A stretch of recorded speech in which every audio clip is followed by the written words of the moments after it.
Ladies and gentlemen, boys and girls, welcome back. Learning Gallery is now going to take you through the concept of cohesive ties and cohesive devices as promised in the last video. These difficult to understand technical terms make the test takers worried about the examiner's expectations. So it is essential to make things simplified for you. If you know what they want, you will be able to prepare and deliver it, right? See, by now you are aware that cohesion in IELTS exam expects you to write in such a manner that the points stick together, make sense, and convey your message. Yes, you need to be grammatically correct, but at the same time, the connection of your ideas, both at the sentence level and paragraph level, must be organized and synced and should be meaningful and consistent. Before I start explaining the cohesive ties and cohesive devices, let us do a recap to understand cohesiveness. Okay, let me read out the given example. The hotel is famous. It is one of the most well-known hotels in the country. The latest international dancing competition was held at the hotel. The hotel spent a lot of money to advertise the event, because the hotel wanted to gain international reputation. But not many people attended the event at the hotel. As you must have noticed, the connection of ideas is not very good. If you haven't understood why I am saying so, let me read out a better way of writing this paragraph. Then you may compare. The hotel, which is one of the most well-known hotels in this region, wanted to promote its image around the world by hosting the latest international dancing competition. Although the event was widely advertised, not many people participated in the competition. So, did you notice the difference? The connection of ideas is far better than in the first example. Cohesive devices effectively help the discourse flow. And now let me introduce you to the characters that form the cohesive device gang. They include collocations, ellipses, conjunctions, synonym, antonyms, hyponyms, and referencing like anaphoric and cataphoric. And I must mention there are a few more. We will discuss these main characters that make the whole play run smoothly. These devices create physical links between the words in a discourse. So let me start with collocations. A pair or group of words that are habitually juxtaposed, like strong tea and heavy drinker. These are typical English collocations. Collocations is basically the way words are commonly used together in English. Like you can see some examples here in the given pictures. Do your homework. You won't say make your homework, right? You won't say do a decision. You will say make or take a decision. The water is crystal clear. Your room is neat and tidy. All of these are commonly used collocations.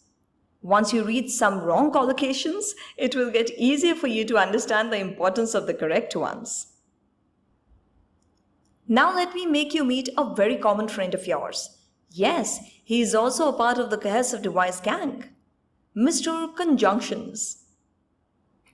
Conjunction is a word that joins words, phrases, clauses, or sentence.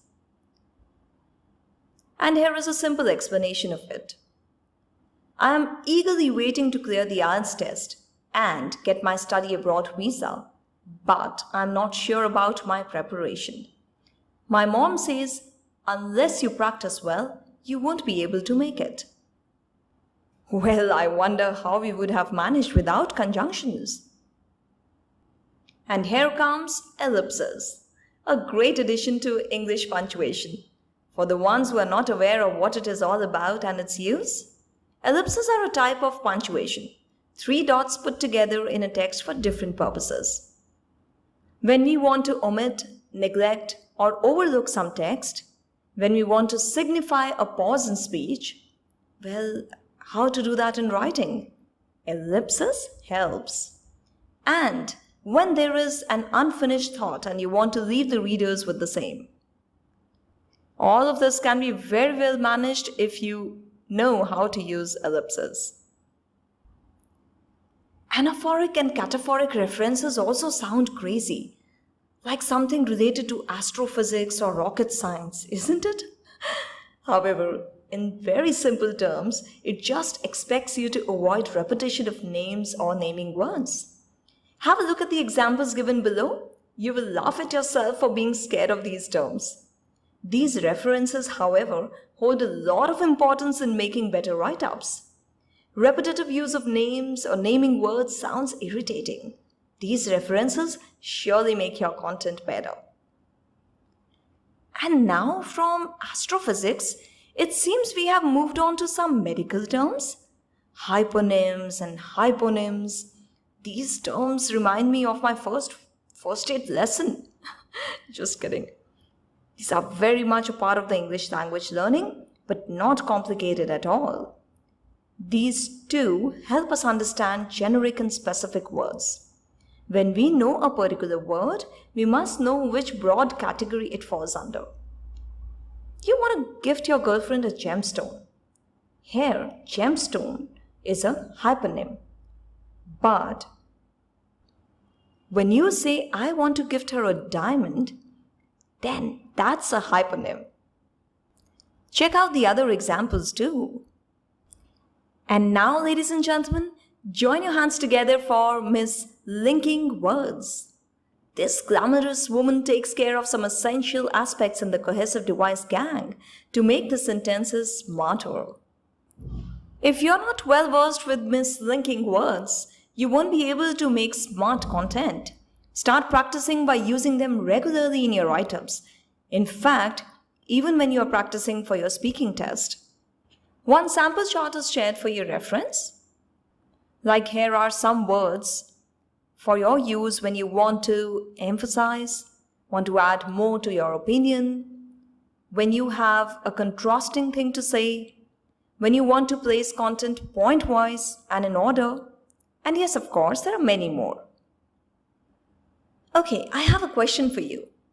Why do we always insist that you must have a good vocabulary to make a good write-up or to deliver your thoughts in a nicer way?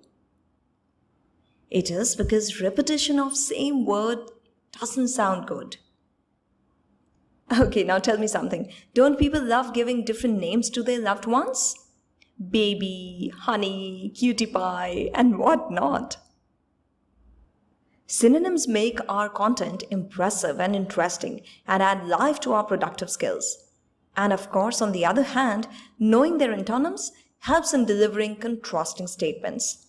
So adding the synonym and antonym vocab to your knowledge bank is a must.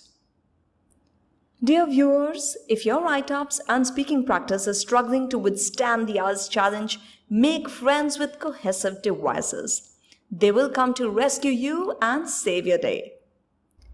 To know or understand more on these terms, get in touch with us today. I will be talking about lexical resource in the next video. So till then, stay tuned and happy learning!